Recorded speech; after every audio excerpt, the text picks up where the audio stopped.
हाँ जी, कैसे हो आप लोग? सब ठीक ठाक, कुशल मंगल। चलिए, बहुत बहुत स्वागत है आपका आज की कॉर्पोरेट न्यूज में 1 दिसंबर 2024। तो आज हमारे पास कौन कौन सी न्यूज हैं? आज हमारे पास है न्यूज जी को लेकर, और आज हमारे पास न्यूज है बायजूस की सब्सिडरी आकाश को लेकर। आज हमारे पास न्यूज है इंडिया बुल्स को लेकर।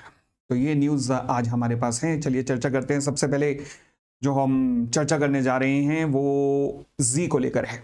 जी, जो लोग पहली बार इस चैनल पर आए हैं या फिर इस पहली बार इस क्लिपिंग को सुन रहे हैं, पहले जी से रिलेटेड थोड़ा सा इतिहास बता दूं कि जी ये कहानी तब से शुरू होती है, तब पिक्चर में लाइमलाइट में आया जब जी और सोनी का मर्जर अनाउंस हुआ। $10 बिलियन की भारत की सबसे बड़ी मेगा डील एंटरटेनमेंट इंडस्ट्री की जो होते होते इसलिए रुक गई क्योंकि कंपनी के मैनेजिंग डायरेक्टर पुनीत गोयनका, जिनके खिलाफ सेबी ने इन्वेस्टिगेशन शुरू की थी, उन्होंने अपनी पोस्ट से रिजाइन करने के लिए मना कर दिया क्योंकि सोनी का कहना था कि हम आपसे अमलगमेंट तभी करेंगे जब आप रिजाइन करेंगे इस पोस्ट से। But he said no, I want. पूरी की पूरी $10 बिलियन की डील टूट गई।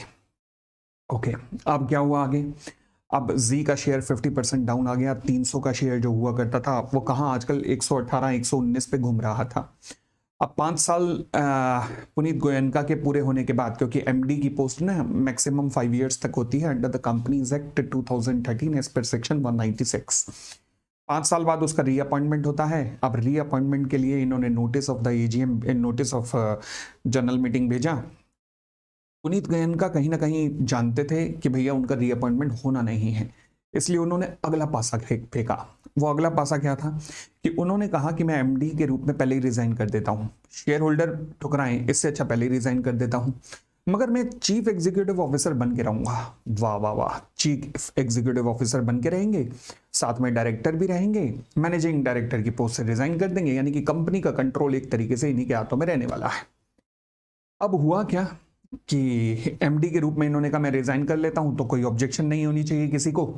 शेयर होल्डर ने जो इनकी रीअपॉइंटमेंट का प्रपोजल आया था उसमें managing director plus as a director propose किया गया था, इनको डायरेक्टरशिप से ही हटा दिया। हालांकि बड़ा क्लोज कॉन्टेस्ट था, मुझे खुद विश्वास नहीं हो रहा कि इनको इतने वोट मिल कैसे गए यार।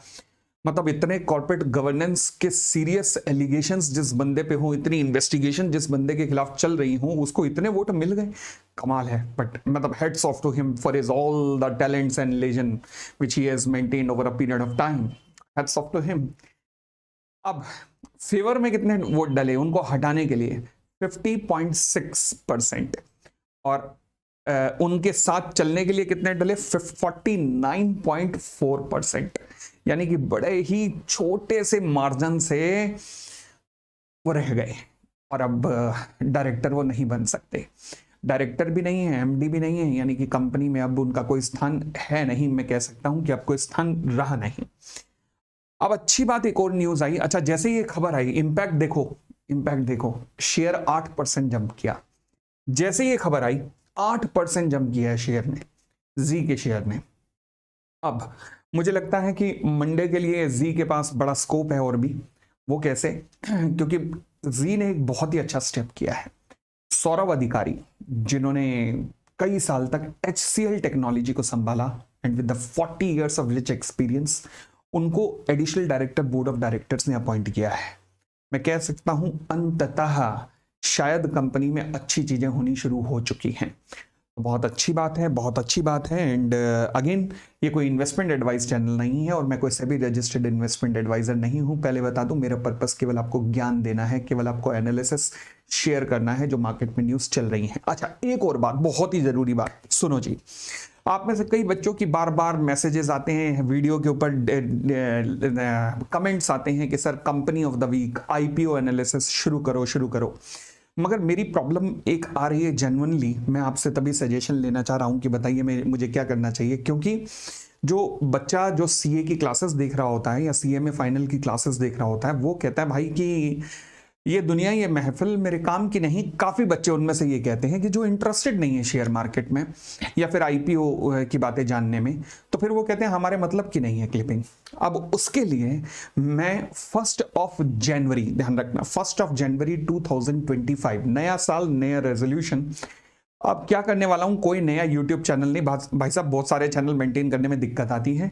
मैं इसी चैनल पे एक मेंबरशिप शुरू कर दूंगा जिसकी फीस 100 रुपये महीना से कम होगी, शायद 50 रुपये या 51 रुपये समथिंग कुछ होगी, जिस चैनल पर आपको स्टॉक मार्केट के डेली अपडेट्स मिला करेगा कि क्यों मार्केट गिरी, क्यों बढ़ी, इसका रीजन क्या है डेली की। और आपके पास आईपीओ से रिलेटेड जो कंपनीज रेड हेरिंग प्रोस्पेक्टस अपना जमा कराएंगी, including small and medium enterprises SME के जो रेड हेरिंग प्रोस्पेक्टस होंगे, हम उनका पूरा चीर फाड़ कर देंगे कि क्या है कंपनी, क्या है, कैसी दिख रही है। But buying recommendation, selling recommendation नहीं होगी, ये केवल सेबी रजिस्टर्ड इन्वेस्टमेंट एडवाइजर ही कर सकते हैं, रिसर्च एनालिस्ट ही कर सकते हैं। तो मैं अभी ये रिकमेंडेशन नहीं दे सकता, समझ गए होंगे, अभी नहीं दे सकता।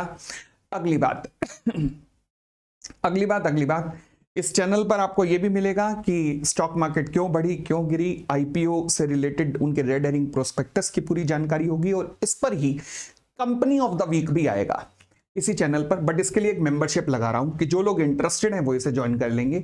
मेंबरशिप जब भी लगाऊंगा मैं आपको पहले बता दूंगा, ठीक है ना। चलिए, तो ये न्यूज आपको देनी थी मुझे। अब आगे बढ़ते हैं, मैं फॉर्मल इस पे अनाउंसमेंट कर दूंगा।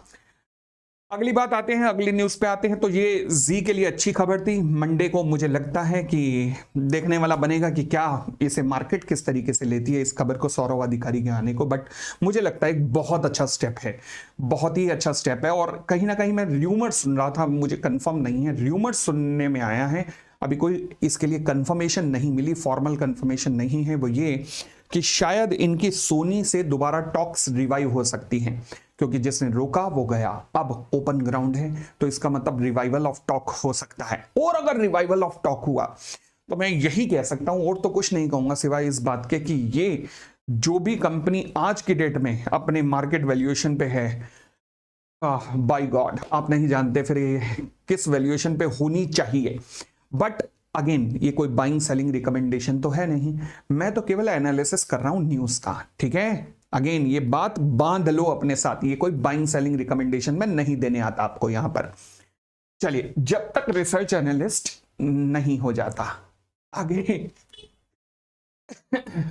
Next point, supreme court stop Aakash institutes plan to amend the article. By god, अगर ना मुझे लगता है कई बार कि भैया पूरा जहां भी रख दिया जाए तो भी कई लोग कुछ ना कुछ गड़बड़ करने से छूटेंगे नहीं। सेम बायजूस की सब्सिडरी आकाश आप जानते हैं, ठीक है।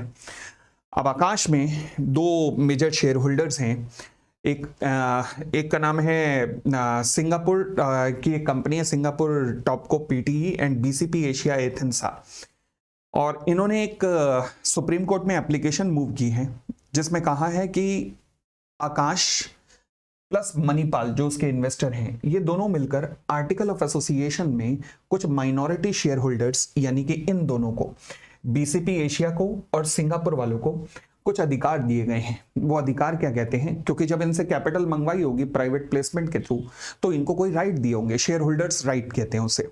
अब शेयर होल्डर्स राइट के अंतर्गत आपने पढ़ा होगा, मैं जो कंपनी एक्ट पढ़ने वाले बच्चे हैं उनको रिकॉल करा देता हूं, एक सेक्शन है सेक्शन 2 क्लॉज 27 जिसमें कंट्रोल को डिफाइन किया जाता है। और कंट्रोल की डेफिनेशन में कहा जाता है कि अगर आपके पास कंपनी का कंट्रोल है, वो कंट्रोल आपको share holding agreement, voting agreement या फिर मैनेजमेंट एग्रीमेंट के द्वारा मिला है। ये उसी का एग्जांपल है। इन दोनों कंपनियों ने बेशक कंपनी में 8-10% लिए होंगे, बट मैनेजमेंट राइट लिए हैं अच्छे खासे, जिनमें एक राइट ये भी था कि हम कंपनी के मैनेजिंग, अगर कंपनी के कोई भी डायरेक्टर्स होंगे तो उसके अपॉइंटमेंट में हमारी कंसेंट चाहिए होगी। अब यही इनसे कहकर आप लोग पैसा लाए। अब पैसा लाने के बाद अब आप क्या कह रहे हो कि हम अपने आर्टिकल ऑफ एसोसिएशन को अमेंड करना चाह रहे हैं, जिसमें जो माइनॉरिटी वालों को हमने जो अधिकार दिया है वो अधिकार हम उनसे वापस ले रहे हैं। ये तो गलत है ना यार, रोमांची खाना हो गया ना, ये तो ऐसा थोड़ा ना होना चाहिए। तो इसके लिए अब इन शेयर होल्डर्स ने, यानी कि सिंगापुर बेस्ड इन्वेस्टर्स और बीसीपी एशिया एथेनिया ने, इन्होंने सुप्रीम कोर्ट का मूव किया, और सुप्रीम कोर्ट ने यहां पर कह दिया है कि रोक लगा दी है कि भैया रुक जाओ, रुक जाओ, आप अपने आर्टिकल को अमेंड नहीं कर सकते जब तक हम पूरी केस को समझ ना लें। और मुझे लगता है सुप्रीम कोर्ट बिल्कुल शेयर होल्डिंग एग्रीमेंट पे जाएगा और आर्टिकल ऑफ एसोसिएशन अमेंड करने की परमिशन नहीं देगा।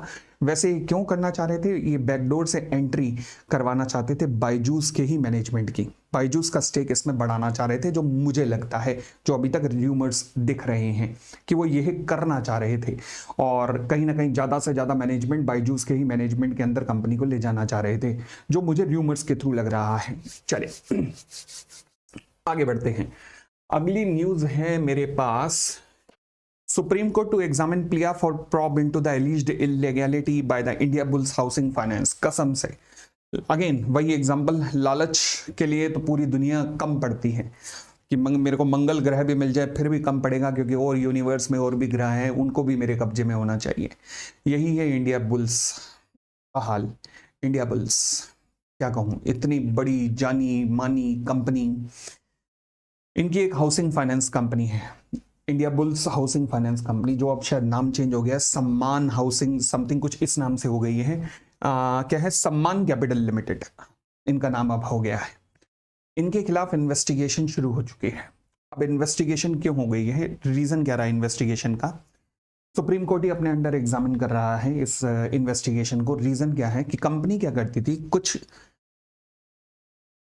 गलत कंपनियों को, उटपटांग कंपनीज को पैसा लोन के रूप में ट्रांसफर करती थी। वो पैसा जो आपके थ्रू उठाया जाता है एज अ शेयर होल्डर, जो आपका पैसा है, उसका डाइवर्जन ऑफ फंड कुछ उटपटांग कंपनियों में होता है।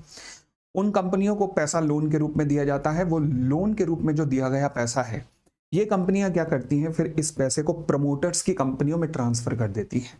समझ आ गई बात? इसे कहते हैं diversion of fund. Share holder के पैसे की धज्जियां उड़ा दी। कल को शेयर होल्डर का पैसा गया तेल लेने, यही डूबती हैं कंपनियां, और क्या। तो इतना बड़ा ग्रुप, हरकतें ऐसी बड़ी शर्मिंदा करने वाली ये हरकतें हैं कि यार हम सुधर नहीं सकते क्या।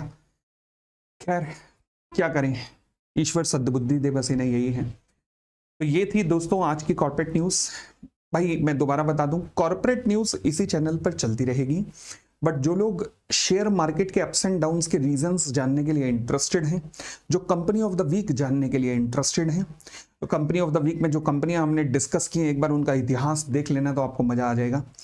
और सुजलॉन जब हमने रिकमेंड कह रहे हो, जब हमने डिस्कस किया था, उसके बाद सुजलॉन में क्रांतिकारी जो हुए परिवर्तन, same Hindustan aeronautics, same Bharat electrical, मतलब ये जो क्रांतिकारी चेंजेस हुए इनमें, वो जरूर गौर कीजिएगा। तो अगेन ऐसे ही हम कंपनी ऑफ द वीक, कोई बाइंग रिकमेंडेशन नहीं, कोई सेल रिकमेंडेशन नहीं, company of the week and ये सब इस मेंबरशिप प्लान के थ्रू 1 जनवरी 2025 से अपन लोग शुरू करने वाले हैं। ठीक है जी, तो बहुत बहुत धन्यवाद। ये कॉर्पोरेट न्यूज़ अब फ्रीक्वेंटली शुरू हो जाएंगी मोर और लेस, क्योंकि जो रिवीजन का प्रेशर था थोड़ा हल्का हो रहा है अब, तो इसलिए मैं थोड़ा फ्री फील कर रहा हूँ, तो इसलिए आपको फ्रीक्वेंसी बढ़े हुए में ये सब रिवीजन क्लासेस अब मिलना, ये सब कॉर्पोरेट न्यूज़ की डिस्कशन आपको जल्दी मिलना शुरू हो जाएगी। ठीक है जी, thank you, bye bye, take care, खुश रहिए।